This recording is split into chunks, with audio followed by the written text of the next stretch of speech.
Salut. Bonjour à tous, bienvenue sur Dream Up Your Style. Aujourd'hui nous allons faire l'analyse du personnage de Gon Freaks dans Hunter x Hunter. Alors Gon il a entre 11 et 12 ans au début du manga ou de l'animé.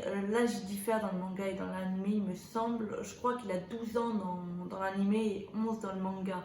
Et Gon c'est le personnage principal. Il vient d'une petite île qui est appelée l'île de la baleine et elle tient ce nom à cause de sa forme. En fait, elle a la forme d'une baleine. Elle est très peu habitée et elle est composée principalement de nomades, en fait des pêcheurs nomades qui viennent, ils font leur temps sur l'île et après ils repartent. Sauf que la famille Freaks, la famille de Gon, y est depuis des générations et elle y vit de manière constante.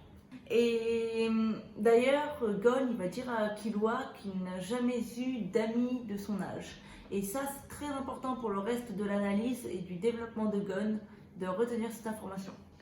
Parce que du coup, ça va donner une notion particulière du bien et du mal à Gon et également une notion particulière de l'attachement. Ça, on le verra plus tard.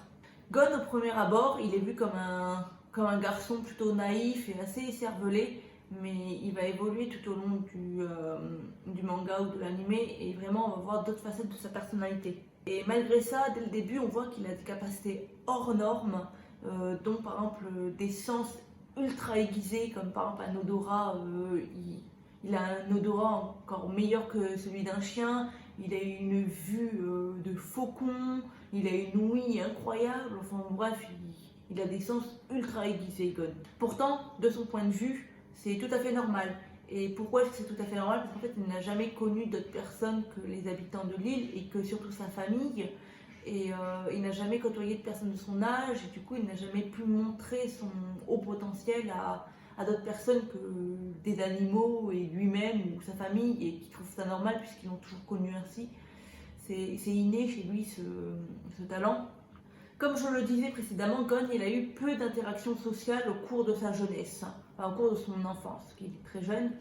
Et ça va se ressentir dans sa manière de lier des amitiés. Parce que Gon, du coup, il a un autre trait de caractère, c'est qu'il a tendance à faire confiance très rapidement à autrui. Bon, ça peut rejoindre la naïveté, je suis d'accord. Mais par exemple, quand il estime être ami avec Killua, alors qu'après 30 secondes de conversation avec lui, vous voyez, il n'y a personne qui se dit tiens, ça va devenir mon meilleur ami, lui, alors que ça fait 2 secondes qu'on lui parle.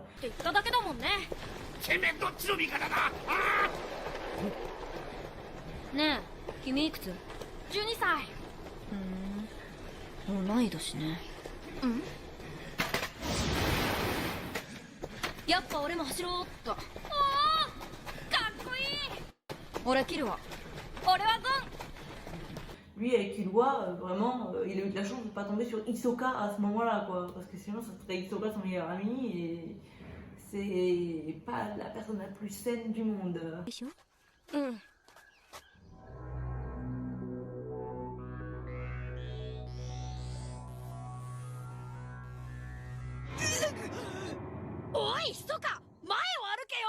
Ensuite, l'auteur il va également mettre en avant le fait que Gon il a du mal avec la notion du bien et du mal. Ça, on va le voir tout au long de l'œuvre et parfois c'est vraiment flagrant et d'autres fois c'est moins flagrant.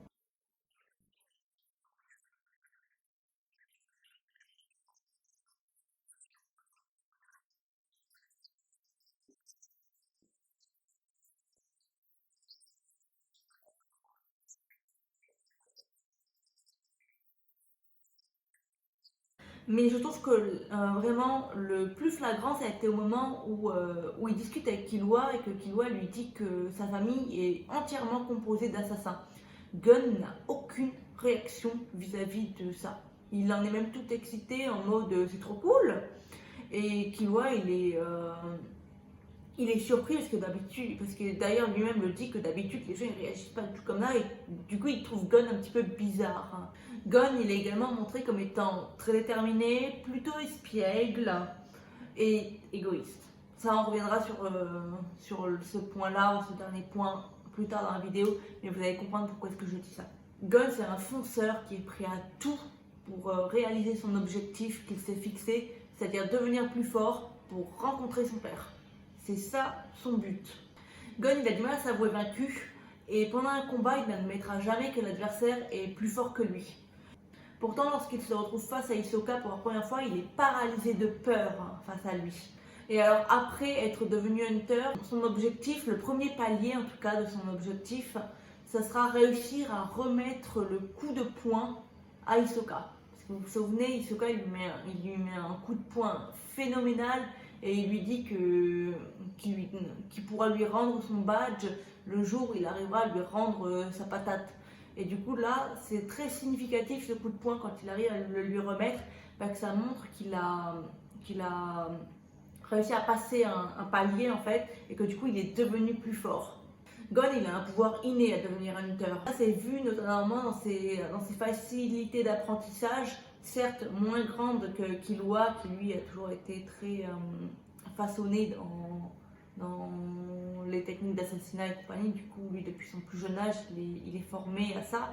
Mais Gon, lui, s'il avait eu son père avec lui depuis tout petit, qu'il l'avait formé, il aurait eu le niveau qu'il a, son niveau actuel, il l'aurait eu dès le début. Par exemple, ça c'est mis en avant lorsqu'il apprend instinctivement le Zetsu quand il veut aller attraper le badge de Hisoka, ou encore, comme dit préalablement, ses sens extrêmement aiguisés. À plusieurs reprises, Gon il va se retrouver face à des adversaires beaucoup plus forts que lui. Et ça, la défaite pour lui est très compliquée à admettre et à digérer. Ça, c'est vraiment vu beaucoup dans l'arc des Chimera Ant, quand Neferupito elle tue Kaito. D'ailleurs, il va se sentir extrêmement coupable de cette mort, parce que, je ne sais pas si vous vous rappelez, mais dans le manga et dans l'anime, on le voit, en fait, Neferupito elle arrive à fond, comme une balle sur eux, et elle cherche l'adversaire le plus fort, et là, Gon, il va pour l'attaquer. Et là, Kaito il donne un mouvement de bras pour le protéger de l'attaque de Neferupito et là il perd son bras. Et là à ce moment-là, Gon il devient fou de rage et il veut l'attaquer et tout, tellement il est fou de rage. Et là Killua va être obligé de l'assommer extrêmement violemment pour pouvoir fuir en fait, pour sauver la vie de son ami. Parce que Gon n'aurait jamais fui. Gon serait mort avec Kaito à ce moment-là si Killua n'était pas intervenu. Et du coup, suite à cet échec, Gon il va perdre momentanément confiance en lui. Ça va être très compliqué pour lui à ce moment-là, et parce qu'il va vraiment s'estimer coupable de cette mort, et il va se jurer de venger son ami. D'ailleurs, il va réussir à venger Kaito, et il nous montrera d'ailleurs, c'est d'ailleurs là où on voit une grosse facette de son manque d'empathie à Gon. Gon il va la tuer tellement violemment, Neferupito, qu'on va ressentir de la pitié pour elle, alors que Gon lui n'en ressent aucune, il n'a aucune pitié et aucune empathie, mais c'est extrêmement violent la manière dont il la tue, il la met en morceaux, tellement que moi je me suis sentie mal pour elle, alors que ce qu'elle a fait, j'étais en mode je veux qu'il la tue, mais là à ce moment-là j'étais mal pour elle, quoi, tellement c'était violent. Et il ne va ressentir par la suite aucune culpabilité. D'ailleurs, ça va se demander s'il s'en rappelle parce qu'il ne l'évoque pas du tout, quasiment. Enfin, il va l'évoquer à son père, c'est là qu'on se dit, ah ouais, il a vraiment aucune pitié, quoi. Rien du tout. Il a aucun regret, aucun remords, rien. Gon, c'est quelqu'un d'extrêmement impulsif également. Il réagit énormément à chaud à ses impulsions, à ses émotions. Il est, comme je l'ai dit préalablement, il est extrêmement rare de voir Gon fuir face à un danger. Je crois, moi, de mémoire, il n'a fui qu'une seule fois de son plein gré. Ça a été contre la brigade fantôme.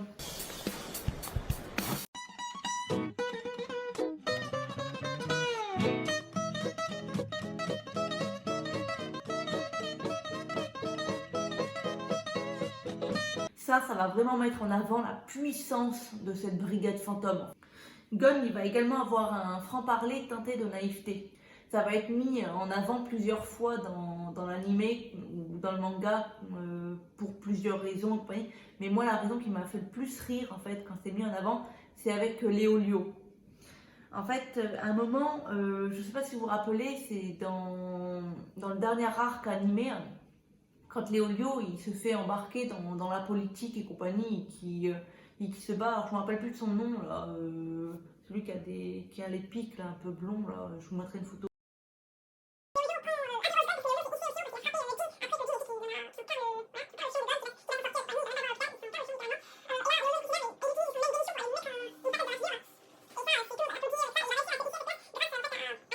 actuellement qu'entre la vie et la mort. Et alors quand Gon survit, qu'il va voir Léolio, tout le parti politique se dit ça y est, si Gon donne sa voix à Léolio, tout le monde suit. Et quand du coup il demande à Gon et que Gon il dit simplement bah non, moi je vote pour l'autre parce que Léolio il peut pas devenir président, il veut devenir médecin. Creusons maintenant sur son trait de caractère qui est l'égoïsme. Gon, en vrai, il se fiche pas mal de séparer de ses amis tant qu'il atteint son objectif.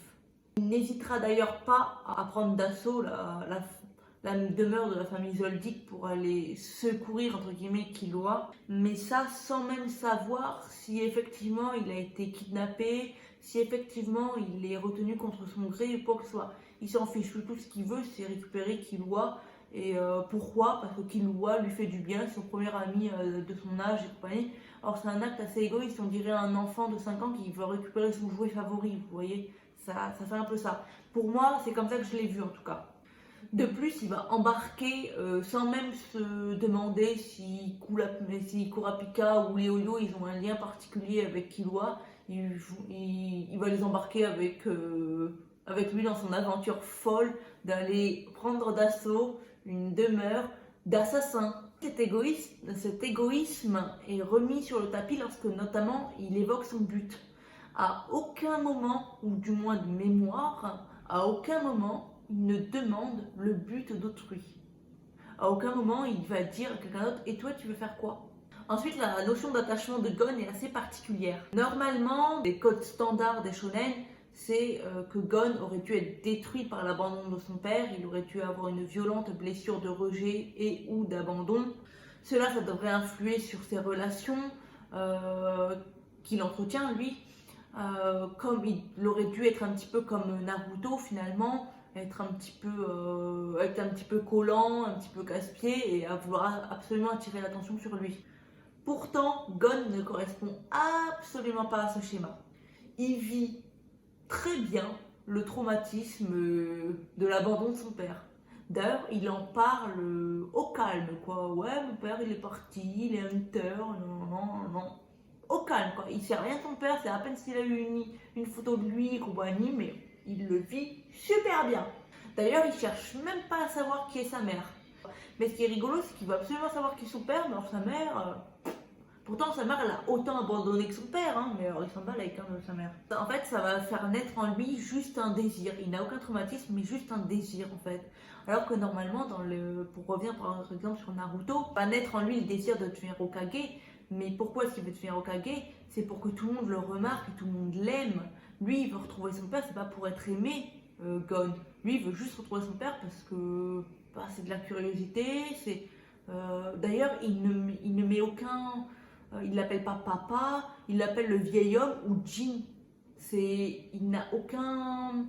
Au début, il ne montre aucune affinité avec lui, aucun geste affectif, rien. Il est juste content d'avoir abouti sa quête, quoi, c'est tout. Il n'a pas envie de le retrouver pour être aimé par besoin d'amour, par manque affectif, quoi que ce soit. C'est juste un désir qui est né en lui, une curiosité en fait. Mais Gon ressent tout de même des choses.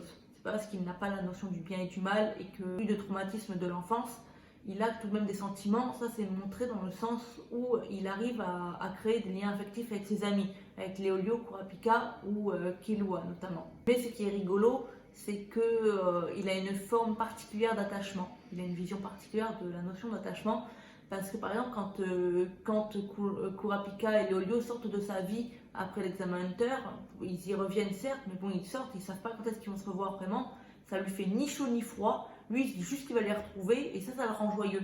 Mais il s'en fiche à l'idée de plus jamais les revoir, quoi, finalement. S'il ne les avait plus jamais croisés, il aurait juste gardé les bons souvenirs qu'il a avec eux. Mais il s'en tape.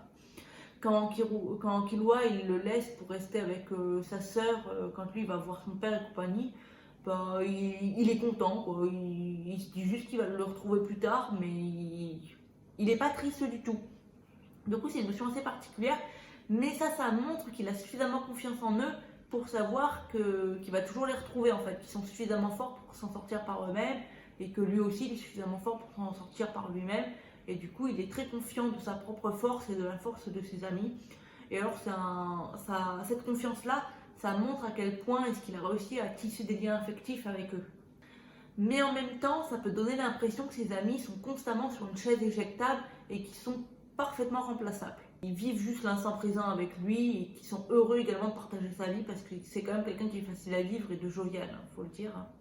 Mais Gon, il va pas dire forcément qu'il va aimer ses amis, mais il va leur montrer. Par exemple, lorsqu'il soutient Léo Lio dans son désir de devenir médecin, lorsqu'il va se mettre toute la brigade fantôme à dos pour aller sauver Kurapika, ou juste son amitié loyale envers Killua. Sur la notion d'amitié, par exemple, moi j'ai l'impression des fois que Killua aime plus Gon que Gon n'aime Killua. Que Killua est plus dévoué envers Gon que l'inverse. Pourtant, je suis sûre que Gon aime profondément Killua, mais Killua le montre davantage cet attachement qu'il a pour son ami. De ce fait, ça va faire de Gon un personnage extrêmement complexe qui va remanier entièrement les codes traditionnels du manga shonen et surtout les codes du héros traditionnel du manga shonen. Ça va être de par son attitude, de par ses aptitudes innées, encore son manque d'empathie. Et du coup, ça va faire de lui un personnage extrêmement attachant et surtout unique. Il est unique en son genre, Gon. Et il est complexe, mais je le trouve quand même très attachant. Du coup, voilà, cette vidéo est terminée. J'espère que ça vous a plu. N'hésitez pas à me rejoindre sur TikTok pour le complément d'analyse. Ben voilà, n'hésitez pas à me rejoindre sur mes réseaux. Tout sera en barre d'infos. À la prochaine.